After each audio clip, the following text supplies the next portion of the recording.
অসমৰ জনপ্ৰিয় অভিনেত্ৰী বৰষাৰাণী বিষয়া বিষয়ে যিমানে বয়স হ'বলৈ ধৰিছে সিমানে বৰষাৰাণী বিষয়া যেন বহুত বেছি মৰমৰ হৈ পৰিছে কিয়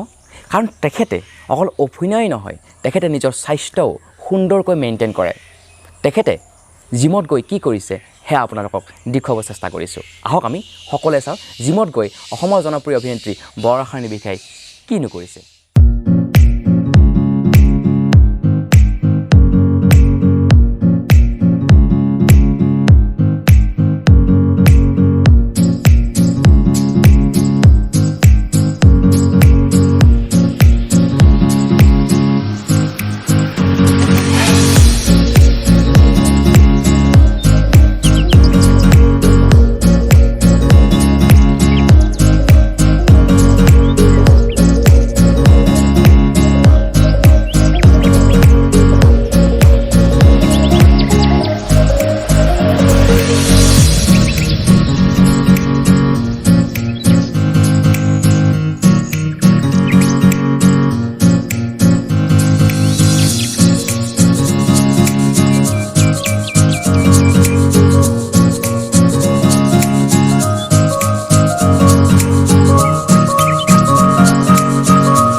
বৰ্তমান সময়ত কৰোনা অতিমাৰীয়ে ভয়াৱহ ৰূপ ধাৰণ কৰিছে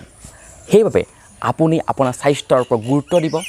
খোৱা খাদ্যৰ ওপৰত গুৰুত্ব দিব আৰু মাস্ক পৰিধান কৰি থাকিব যেতিয়াই বাহিৰলৈ যাব লগতে আৰু আপোনাৰ স্বাস্থ্যটো সুন্দৰকৈ ৰাখিবৰ কাৰণে ঘৰত থাকি যদি আপুনি জিমলৈ যাব নোৱাৰে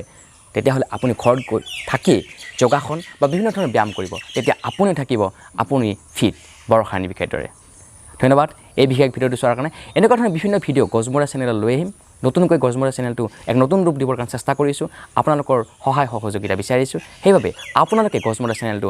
ছাবস্ক্ৰাইব যদি কৰা নাই ছাবস্ক্ৰাইব কৰিব আৰু যদি ভাল লাগিছে লাইক শ্বেয়াৰ আৰু কমেণ্ট কৰিবলৈ একেবাৰে নাপাব পুনৰ এটা নতুন ভিডিঅ' লগ পাম তেতিয়াহ'লে আজিলৈ দিয়ক বিদায় ধন্যবাদ জয় আই অসম